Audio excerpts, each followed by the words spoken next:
Ibu, saya perawat Rafa Nafisa, perawat jaga di sini dari jam 8 sampai jam 2 siang. Apakah benar ini dengan Ibu Ningsi? Betul. Baik Bu, tujuan saya di sini ingin melakukan pemeriksaan fisik kepada bayi Ibu. Apakah Ibu bersedia? Bersedia. Baik Ibu, jika Ibu bersedia, saya izin mencuci tangan ya Ibu. Cuci tangan ada 6 langkah. Yang pertama, menggosok telapak tangan. Yang kedua, punggung tangan kanan dan kiri. Yang ketiga, sela-sela jari. Yang keempat, mengunci. Yang kelima, ibu jari kanan dan kiri. Keenam, kuku-kuku jari. Baik, masuk ke fase kerja yang pertama, yaitu melihat Apgar score. Nah, yang pertama itu ada warna kulit. Jika pucat, skornya 0. Jika badan merah atau ekstremitas biru itu skornya 1. Jika seluruh tubuh kemerah-merahan berarti skornya 2. Nah, lalu frekuensi jantung, jika tidak ada berarti skornya 0. Jika kurang dari 100, skornya 1. Jika lebih dari 100, skornya 2. Nah, lalu reaksi terhadap rangsangan, jika tidak ada berarti skornya 0. Jika sedikit gerakan mimik berarti skornya 1. Jika menangis atau batuk dan bersin, skornya 2. Lalu ada tonus otot, jika lumpuh berarti skornya 0. Jika ekstremitas dalam fleksi sedikit, skornya 2. Jika gerakan aktif, skornya 2. Lalu ada usaha nafas. Jika tidak ada, berarti skornya 0. Jika lemah atau tidak teratur, skornya 1. Jika menangis kuat, skornya 2. Penilaian Apgar sudah selesai. Selama penilaian Apgar, saya menemukan 9 skor, yaitu bayi normal. Selanjutnya, saya akan melakukan pemeriksaan kepala. Yang pertama itu melakukan pemeriksaan kepala dengan memperhatikan bentuk dan kelainan seperti ubun-ubun, sutura, seperti frontalis, sagittalis, koronia, lambodea, scomosa, atau molase, dan penonjolan atau cekung. Yang kedua, melakukan pengukuran diameter kepala suboccipito, brematica 9,5 cm, suboccipito frontalis 11 cm, frontalis occipito 12 cm, mandibula occipito 13,5 cm, submandibula brematica 9,5 cm. Lalu yang ketiga ada pengukuran lingkar kepala, circumferentia occipito brematica 32-33 cm, circumferentia occipito frontalis 33-34 cm, circumferentia occipito mandibular 34-35 cm. Lalu, saya akan melakukan pemeriksaan wajah. Wajah harus tampak simetris, terkadang wajah bayi terlihat asimetris. Hal ini dikarenakan posisi bayi di intrauterin. Nah, yang kedua, perhatikan kelainan wajah yang khas seperti Down syndrome. Nah, lalu kita pemeriksaan mata. Yang pertama, periksa jumlah, posisi, dan letak mata.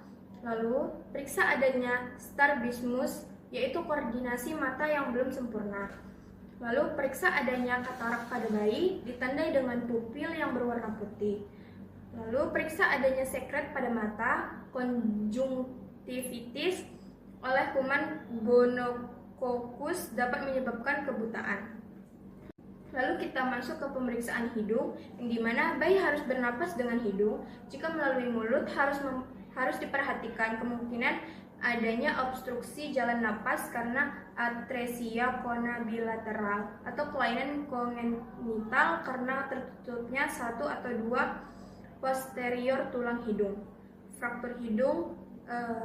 fraktur tulang hidung. Nah, lalu periksa adanya sekret yang terkadang berdarah. Hal ini kemungkinan adanya sifilis kongenital. Lalu pemeriksaan adanya pernapasan cuping hidung. Jika cuping hidung mengembang menunjukkan adanya penggunaan pernapasan. Lalu pengukuran lebar hidung di sini terdapat 2,5 cm. Lalu kita masuk ke pemeriksaan telinga, yang dimana periksa dan pastikan jumlah bentuk dan posisi telinganya. Lalu kita masuk ke pemeriksaan mulut. Yang pertama, perhatikan mulut bayi, bibir harus berbentuk dan simetris. Yang kedua, periksa adanya labioskisis, adanya labipalatoskisis. Yang ketiga, perhatikan adanya bercak putih pada gusi atau palatum. Nah, lalu kita masuk ke pemeriksaan leher. Lakukan perabaan mengidentifikasi adanya kelenjar tiroid dan vena jugularis. Lalu kita masuk ke ekstremitas atas. Yang pertama itu ada kedua lengan harus sama panjang. Periksa dengan cara meluruskan kedua lengan ke bawah. Lalu yang kedua lengan harus bebas bergerak. Jika gerakan kurang, kemungkinan adanya kerusakan neurologis atau fraktur. Nah, yang ketiga, periksa jumlah jari. Perhatikan adanya polidaktif atau sidaktil. Nah, lalu kita masuk ke pemeriksaan dada. Periksa kesimetrisan gerakan dada saat bernapas. Pernapasan yang normal, dinding dada dan abdomen bergerak secara bersamaan. Pernafasan normal 40-60 kali per menit. Nah, lalu pada bayi cukup bulan, puting susu sudah terbentuk dengan baik dan tampak simetris. Baru payudara dapat tampak membesar tetapi ini normal. Pengukuran lingkar dada terdapat 30-33 cm. Lalu kita masuk ke pemeriksaan abdomen, yang dimana abdomen tampak bulat dan bergerak secara bersamaan dengan gerakan dada saat bernafas. Lalu kaji adanya pembengkakan, perut kembung, dan tumor. Lalu di sini ada pemeriksaan genitalia, yang dimana pada bayi laki-laki panjang penis 3-4 cm, yang dimana pada bayi laki-laki panjang penis 3-4 cm dan lebar 1-1,3 cm. Gunakan kasa steril. Periksa posisi lubang uretra. Preposium tidak boleh ditarik karena akan menyebabkan fimosis. Lalu preposium tidak boleh ditarik karena akan menyebabkan fimosis. Yang kedua ada skrotum, harus dipalpasi untuk memastikan jumlah testis ada 2. Nah, yang ketiga, gunakan kasa steril pada bayi perempuan cukup bulan.